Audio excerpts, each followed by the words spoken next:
Good morning, dear viewers, and welcome to a new episode of your daily program, Good Morning Kuwait.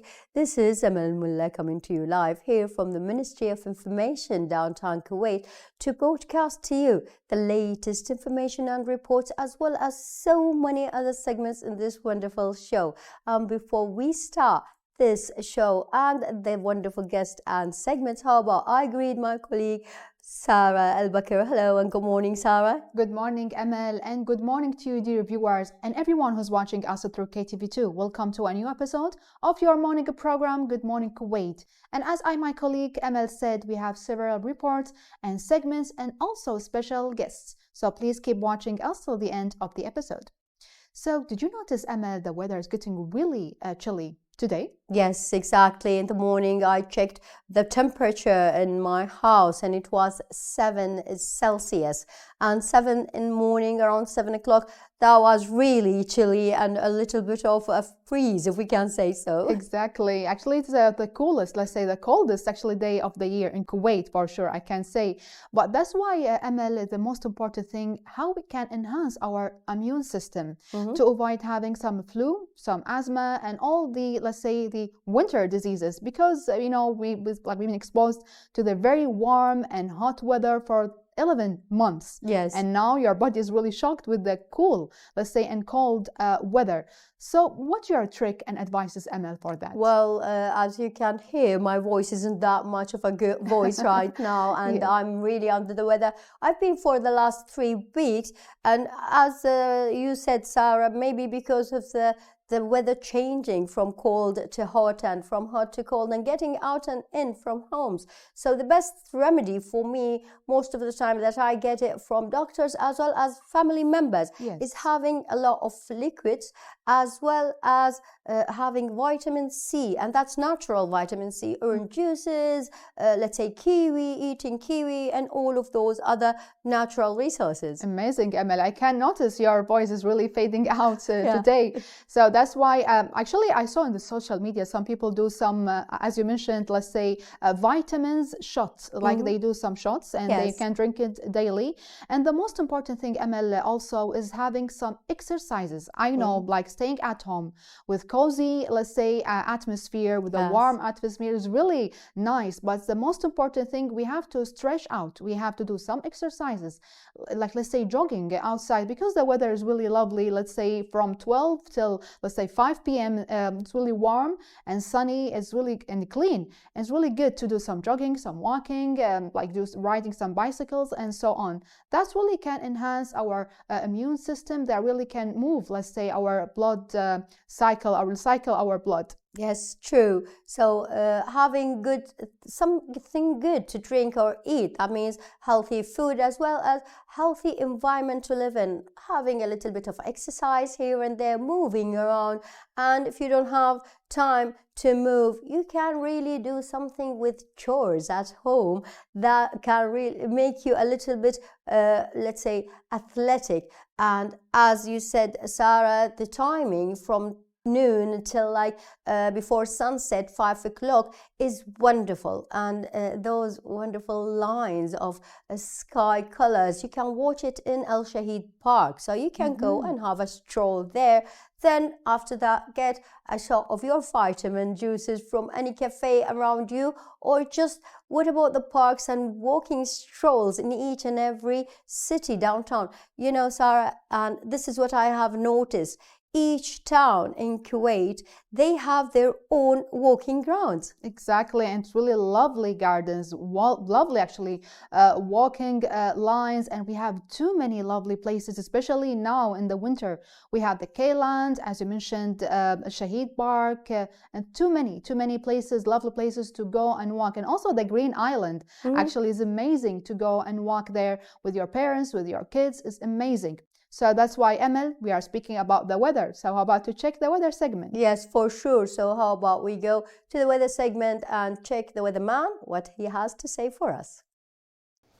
Good morning, dear viewers. Mild weather is expected by day with light to moderate northwesterly wind with a speed of 10 to 30 kilometers per hour. And there is a chance for fog formation tonight. It's going to be rather cold to very cold, especially over desert areas. So please Make sure you wear heavy clothes if you are planning to go chalet or to the desert. State of sea, it's going to be slight to moderate, and the wave height from 1 to 4 feet. Expected weather in Kuwait City for the next 5 days. We might see significant decreasing in temperature for the next few days. Minimum temperature will range between 4 to 6 degrees over desert areas, but close to the ocean it will range between 7 to 10 degrees. It's going to be very cold late night and early morning, but still it's going to be mild and warm. By day, northwesterly wind will continue with us for the next few days with a speed of 10 to 30 kilometers per hour. We might see some scattered clouds will appear over some areas. Maximum temperature will range between 20 to 24 in Kuwait City. This is our weather forecasting this morning. Thanks for watching us. And now, let's go back to our colleague. And we're back with you, dear viewers, and thanks to our colleague Fahd Latebi, the meteorologist, for giving us such wonderful news about the weather, and you should really attend to his advices. And from the news of the weather and Kuna News with my colleague Sarah. Thank you, Amal, for the introduction. And now with Kuna News. Kuwait municipality carried out a search operation on Sunday, penalizing land transgressors and removing discarded vehicles. Faisal Al-Taibi, the cleaning director in Hawali Governorate, told Kuna during the inception tour that the municipality was examining works of the public cleaning companies, vendors, and monitoring stray harmful animals. He indicated that a number of penalties were issued against land transgressors. Neglected vehicles were lifted. The German Red Crescent declared on Sunday dispatch of further aid to Gaza. The association said in a statement that the aircraft with 33 tons of supplies departed earlier on today for Gaza from Leipzig airport in eastern Germany to Egypt. The Egyptian Red Crescent will take delivery for the supplies before transferring them to the Palestinian Red Crescent. Kuwaiti squash athlete Abdullah Hani finished in second place at the British Open Squash Championships under 15 category on Sunday. The Egypt's Saleh, edging him out by 3-1 score line. The Kuwait squash athlete's impressive performance landed him a berth in the finals. Kuwaiti delegation chief and squash federation members Adel Al-Gharib told Kuna. UAE President Sheikh Mohammed bin Zayed Al Nahyan affirmed on Sunday that the UAE participation in the international project of establishing a lunar station gateway and its planned dispatch of the UAE astronaut to the station anticipated the UAE keenness on the serving science and humanity. The president was marking the UAE proclamation of the joining the space as the first Emirati and also an Arab to go on such a space trek. This was all the news we have for today, dear viewers. Don't go away. Let's have this little break and then we'll move on. And thanks to our colleague Sarah for those wonderful news and good news. And we know, if you want to have a new license for your car from the Ministry of Interior, we have to go to a lot of procedures. But that was in the past, Sarah. Exactly, Emil. So that's why we have a really flash about that. So how about to check it together and we'll be right back to you. As part of the Ministry of Interior's digital transformation initiative to streamline processes for citizens and residents, the Ministry is pleased to announce the availability of the Vehicle Registration Document Renewal Service through Sahel application. Users can visit the website www.bima.iru.gov.kw to select an insurance company, make a payment, and print the insurance policy. Following this, applicants are required to bring their vehicles to the Technical Inspection Department for the necessary inspection. Once the vehicle inspection is approved, users should return to Sahel application, navigate to the Ministry of Interior Services, choose Traffic Services, renew the vehicle license, select the relevant vehicle, and click Proceed to complete the payment process. it's important to note that the vehicle registration document is also approved by Kuwait Mobile ID app. We appreciate your use of our online services. Thank you. Well, thanks, big thanks actually, and we are raising our hats for all the members of Ministry of Interiors for their efforts. And we know, dear viewers, the program has the pleasure of adding a new segment and a new colleague, a depth that we all acknowledge, not to mention their infinite efforts nowadays and what they are comforting as a temperature increases. So sure, Sarah, or the temperatures decreases at the same time. So there are currently 40 firefighting areas that will be created by the state and the fire brigade. How about we check it out with Lieutenant Colonel Ali Qali has for us. Today's awareness topic, we're going to be focusing on a very important issue, which is the use of charcoals. It's very common in the state of Kuwait. A lot of people use charcoals for various issues, such as using it for the bukhur or even cooking. Our topic and our advices for our dear viewers is the following. Once you use the charcoals, make sure that you are in a good ventilated area if you are inside your home. Remember, it will produce toxic smoke as CO1. Therefore, you will be in danger if the area is not ventilated. The second important issue, even if you're using it in an outdoor, whether it's a camping area or even on a trip, make sure that once you're done with the charcoal, you get rid of it in a safe way by burying the charcoal. Make sure as well the direction of wind, and don't keep the charcoals next to any flammable liquids or any flammable items around you. In case of any emergency, remember, follow the protocols by calling 112 and describe your situation clearly and stay away from the hazard areas. And we came back again, dear viewers, to many segments and too many reports today. She has been with us for years, covering more than one area. Started as a guide for health life and importance of sport. That's really interesting. Yes, sure. In Ramadan, she cooked with us, providing the best healthy dishes that could be provided. And today, she continues advising us with points of sportive, positive life. So how about we check with us our colleague May Al-Hazza what she has in store for us. Good morning, Kuwait. I'm Dr. May Al-Hazza, clinical nutrition specialist and medical doctor. Today, I would like to talk about very important topic about sleeping. Healthy lifestyle is everything. It consists of healthy eating, physical activity performance, and good sleeping. If you don't sleep well, you can't do anything in your life, actually.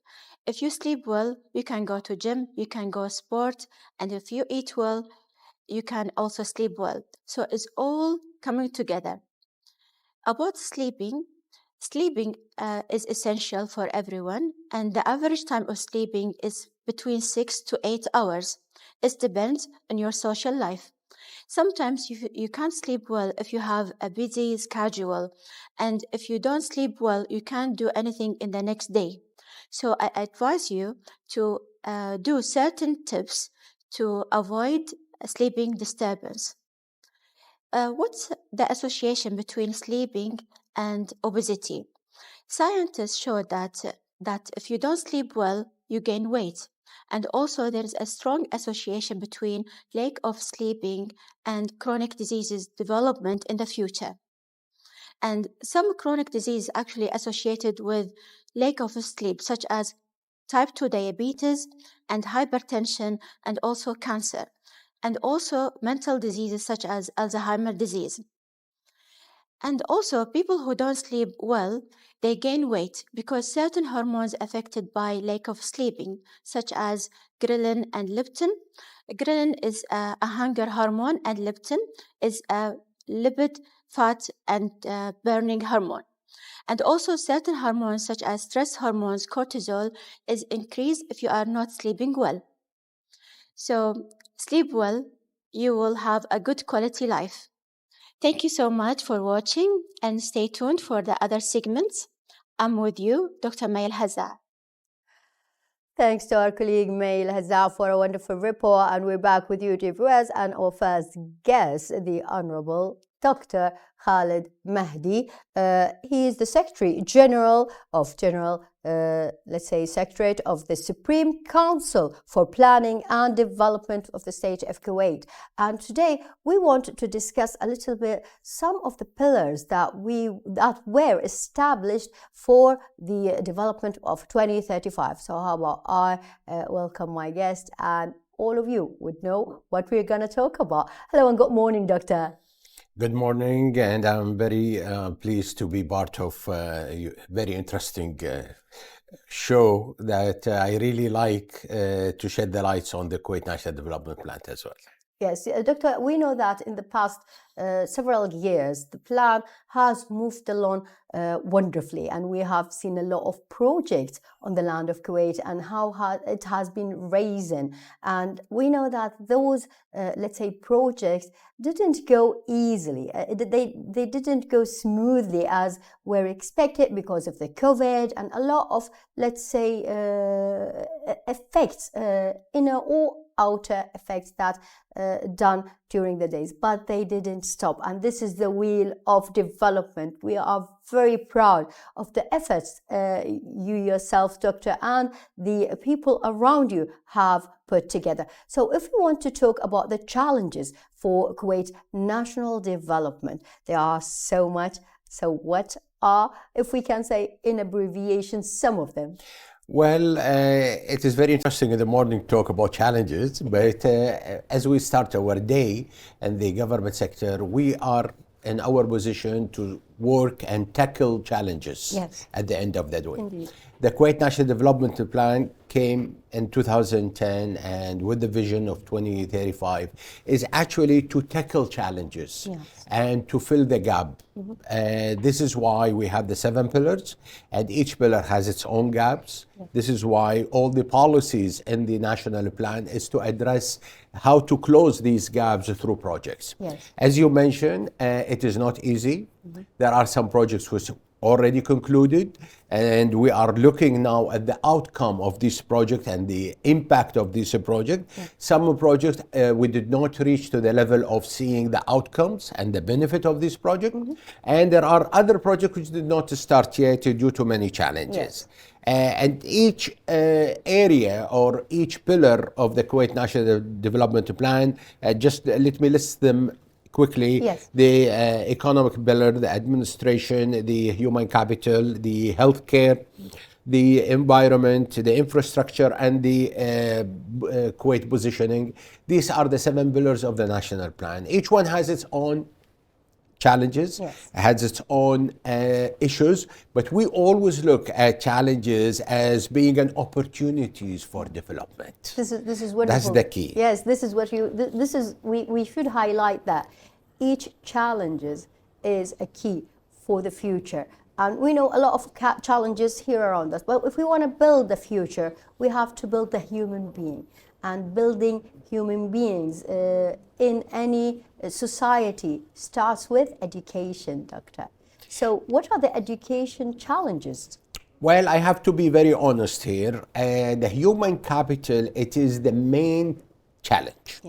And actually the whole National Development Plan, its basis, based on the Vision 2035, it is all being circled and been designed to have the human capital as its center and its fulcrum. Indeed. If the human capital it is not well developed, the National Development Plan will not achieve its objective. So true. So the human capital, it is the major issue and the major challenge that we need. Now, how do we understand the challenges? Is by looking at what we call the indicators, the indices. How do I say the human capital is fine, or it's good, or it's strong, or we have problem in it? We use a measuring tools. The tool we are actually looking at, one of them, there are several, but one of them is the Human Capital Index. Indeed. The Human Capital Index, it's an index, it's a global index, being issued by the World Bank, and it is being used in many different countries to measure the strength of their human capital. The Human Capital Index measures the following idea. It is based on the following idea. If a person is born and went through the education system and the healthcare system in a given country, what will be its productivity when this person go in the labor market? Okay. This is very interesting index. Yes. Now, and it's good a good measurement of what we call the life cycle Indeed. of the human being in any country. Yes. In Kuwait, any person born in the country go through the education system, go through the healthcare system. At the time of accessing the labor market, its productivity is 0.58. 0.58. Which is a very small number. This is so tiny number. Given our GDP Yes. and our GDP per capita, that number is considered very humble. And that actually introduced a big challenge for the National Development Plan to have policies to close the gap for that human capital. Yes. Now, you might ask, what are the specific reason that this low productivity comes in a rich country like Kuwait? Indeed, Several reasons. Because we've got all the resources. All the resources, and exactly. the government really cared for the expenditure is very high. Yes, indeed. So what is something wrong? There is exactly. something missing. Now, if we look at it, the human being when it's born until it get to the labor market, it went through several stages. Yes. The first stage, the early child development. Indeed. This is very important. Okay. Our early child development, and it's part of the policy, need to be improved. It is not very well structured. Oh. That need more restructuring. Okay. And it is actually related to how we are managing the early child development. Okay. Early child development, actually, it is being the concern and the responsibility of three bodies in the government: Ministry of Health, Ministry of Social Affairs, and the Ministry of Education. But if we look at nurseries, it is being part of the Ministry of Education. Social Affairs. That's so true. And this is what we are looking at. Yes. It should be the responsibility of education. Yes. Because at this is early age, up to 5 years, this is considered a very major age. Indeed. And the neurological development of the brain for the child is very crucial and need to be looked at.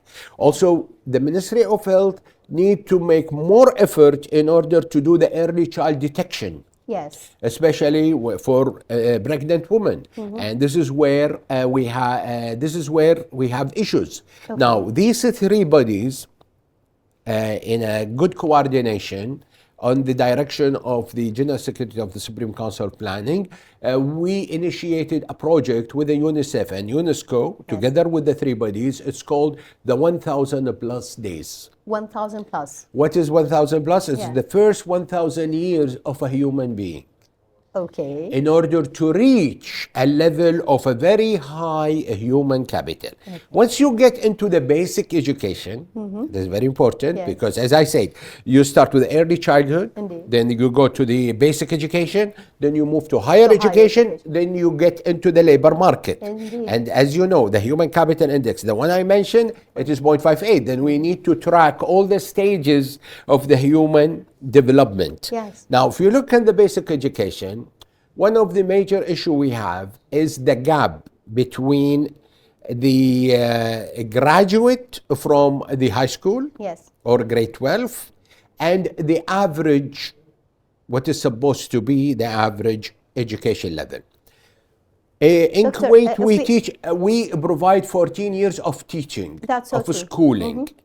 How much of these 14 years of schooling has a quality and impact based on our expenditure? And by the way, we are one of the highest expending country on education in the world. Yes. By the way, this has been known, especially from the higher council of planning. So it's very well known. So if we can say, you just mentioned a word, the average. The average, actually, out of the 14 years, we are losing more than 5 to 6 years gap. Okay. So a graduate at 12, a grade 12 graduate is actually equivalent to a 7th grader. Whoa. In country with the same GDP. So we have been comparing results. with the same GDP countries. Okay. For example, we are spending money similar to Finland, Yes. which is one of the best education country around the world. Indeed. But we do the same spending. However, our output has a gap of almost 5 to 6 years. Now, when you move from what we call the basic education to higher education, we still have another gaps. Those are a lot of gaps And these gaps actually affect the productivity of the human once you get in the labor market. Yeah. So what is the solution? Yes, we talk about challenges, also solutions. Yes. Now, for the basic education, the major solution is to make what we call education reform, education system reform. that's And that has a lot of part. It's need reforming of the governance, how the education is being done, which is already part of the national plan. It is very challenging to change the structure of education. Yes. Another one, it is the licensing of the teachers. Yes. It is very important to have, any person want to use a car, he needs a driver license. So true. So any profession need also A license. a license. Yes. Teaching is one of them, and you cannot trust without having a teaching license in order to improve the education. Yeah. Third, you need to get the standard and the KPIs of education to the global and what I call international level. Yes. Another important issue is to change our education philosophy from what we call memorization to creative thinking and the critical thinking. And those are the higher... and we need to introduce the STEM and the STEAM as a part of our syllabus. Yes. So if we sum up the whole thing, that's called part of the education reform, part of the national plan. Then we move to the higher education. Yeah. And higher education, we are one of the, similar to many Arab countries, we spend on R&D the least. It's about 0.3% of our GDP. Okay. We set a target of 1%. We did not achieve. It's a challenge. We need to achieve it. Other country, when it comes to R&D, they spend more than 2% of their GDP as a part of research and development in order to introduce innovation, creative solutions as part of what we call the higher education level. If we do these 3 programs, which are part of the national plan, we will definitely improve the human capital index, that the one we are having gaps with. Well, this is really a great talk with you, Doctor, and it's not a strange for Dr. Khalid that every time you really give us points to think about and tackle, and you just gave us challenges and you gave us the solutions for their challenges, and we are really appreciative of all the efforts that you have put in the National Council, as well as on those special projects. We wish to see the outcome soon enough after the solutions has been putting into the ground of reality and fact. Thank you very much. We don't have much time, unfortunately. We need to tackle more. As you said, we have 2 more or 3 more challenges, but we are always running out of time. We need to have a good talk with you. Thank you very much, Dr. Khalid. You are most welcome. Yes, we did cover one of the important themes, but there are other challenges in administration and diversification of economy and the infrastructure. Maybe we talk about them in a different occasion. Yes, thank you very much. Inshallah. Thank you very much. A great thanks to my guest, Dr. Khalid Mahdi, Secretary General of General Secretariat of the Supreme Council for Planning and Development in the state of Kuwait. And yes, we've got a lot of issues to tackle, but if you have good minds, good strategic planners that put for you the challenges on a table and at the same time give you the solutions, all we have to do is just work on those plans, do those targets, and we are going to get it at the end. Thank you very much. And you know, getting to tackle so many challenges here in Good Morning Kuwait program, we know that workshop aims to simply break away from enjoyment and experience living in moments by participating in collage. Well, this is one kind of challenge I didn't tackle yet, but in terms of choosing several pictures, knowing their meanings and how to write them with other pictures. and drawing them to get a new project. So how about we check this report together and check about those wonderful imaginations of the artist Fatma Al-Gallaf. I started collage when a very young age, when I was a teenager. Thing is about collage, it's like you can add whatever you see, can add it to that canvas, and you can create something with it. A chocolate wrapping, a tissue box, a memory from a place, a poster from the street. You can add whatever you see valuable to add to your canvas. So what is collage? Collage is the art of cut and paste. It's a modern art. You can use mixed media stuff with it, such as papers, fabrics, chocolate wraps, whatever comes in your mind that can be useful. I started my journey at a very young age, when I was 16. I did not like the regular notebooks and folders and files were too some for school, so I'd like to create my own. I used to collect magazines, pictures of famous people, and notes from my friends. I used to like to collect quotes, and I used to create the thing I like to for each subject. When you give a child a piece of paper and a scissors, they cut it freely and without any judgments or fear of knowing what's going to be projecting or showing. So when you try it, you will know exactly what I mean. When you do the collage, you can feel that there's something in your subconscious wanted to be expressed, such as admiration, and a feeling, a thought, a state, a subject going on around you. So when you express that way, it's going to seem like mysterious, but at the same time, it's very obvious for you. So the main reason that made me love collage is like because I can express the way I want with a variety of a lot of pictures I can find anywhere. I can find on magazines, books, on the street with posters. I can find online. I can just print it and do it on a canvas. So how can you start doing collage while you're at home without needing anything extra? You can start by chocolate wrapping, tissue boxes, magazines on the house, like you can find any kind of magazines and take the pictures and the phrases you can find in there. Fabrics, tissue paper. It's not a hard way to create one because it's a very thing you can find anything to create with. So what's the most beautiful thing about collage is that there's nothing right or wrong. You can just try it and you can express with it the way you want.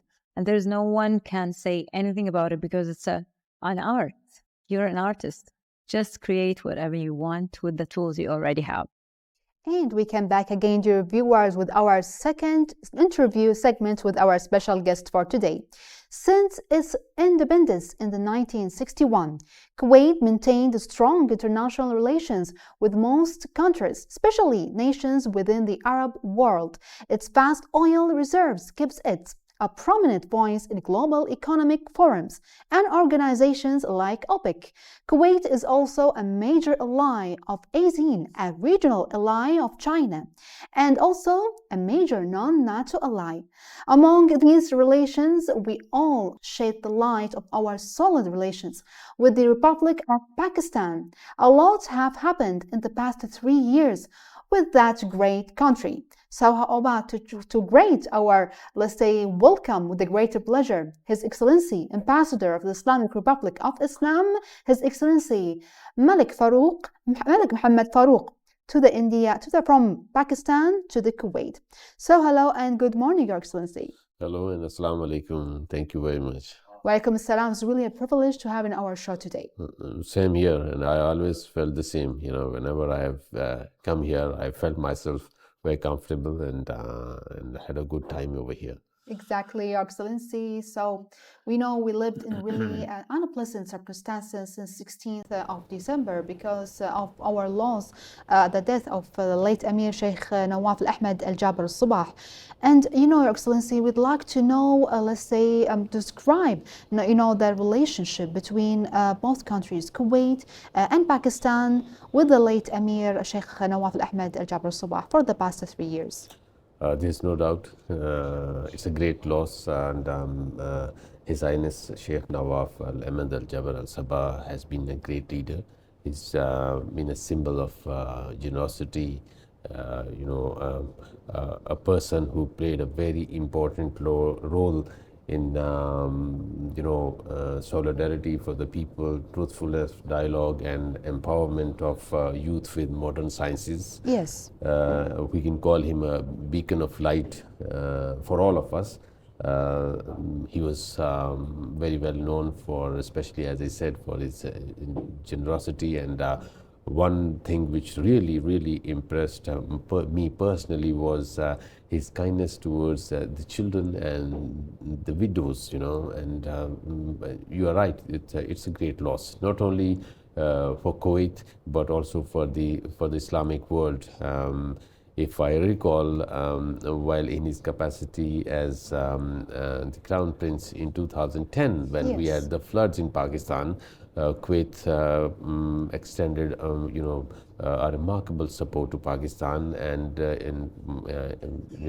the floods in 2022, where we had 1/3 of Pakistan was underwater, and there was over 33 million people were displaced. Kuwait, under the leadership or the instructions of His Highness the late Amir, extended huge support to Pakistan. Like I can say that Kuwait was among the top 10 countries which extended support, be it in providing relief goods and support to the persons who are displaced, and then even playing an important role in reconstruction and rehabilitation of all those who are displaced. The charity organizations in Kuwait were also among the leading organizations from different parts of the world. We are grateful to the entire international community, but when we put in categories, as I said, Kuwait was among the 10 countries, and that is why we are always thankful to His Highness the late Amir, His Highness Sheikh Michel, and then the government of Kuwait, and especially the support which I got myself personally, or at the working in the embassy, from the people of Kuwait. So all this combined, we can say that the loss, as you said, is a huge. But I'm sure that because it's life, and we have to live with that. So the footsteps which the late Amir left will remain as they are. Rather, they will be given more improvement into that. But it's a great loss. You're very right.